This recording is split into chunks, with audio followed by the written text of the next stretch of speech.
তো গাইস এবার বাংলায় বিধান দেবে রঘু ডাকাত। তো গাইস রঘু ডাকাত ভার্সেস রক্তবীজ 2 এর যে লড়াই সেটা কিন্তু পুরোপুরি জমে উঠেছে। জাস্ট আপনি একবার বুকমাই শোটা খুলে দেখলেই বুঝতে পারবেন ভাই।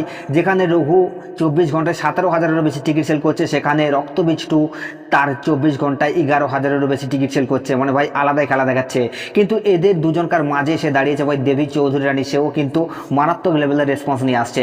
তো এখন প্রশ্ন হলো এটাই যে রক্তবীজ 2 মুভিটা তার ডে 3-তে এসে কত টাকা বক্স অফিস কালেকশন করলো।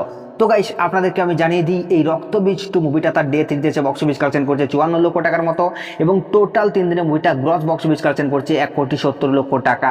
এবং সেই জায়গায় দাঁড়িয়ে যদি আমরা রঘু ডাকাতকে নিয়ে কথা বলি, তাহলে মেগাস্টার দেব ভাই পুরোপুরি এখন গেম চেঞ্জার প্রমাণিত হয়েছে ভাই। যতই নেগেটিভ রিভিউ দাও, এই মুভিটা যে হারে বক্স অফিস কালেকশন করছে সেটা মারাত্মক লেভেলের অ্যাডভান্স বুকিং। জাস্ট ভাই মানে কি বলবো, ছিটকে দেওয়া অ্যাডভান্স বুকিং।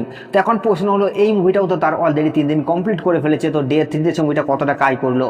তো গাইস এই মুভিটা তার ডে 3-তে এসে মারাত্মক লেভেলের বক্স অফিস কালেকশন করেছে ভাই, আগুন লাগিয়ে দিয়েছে বাংলার বক্স অফিসে।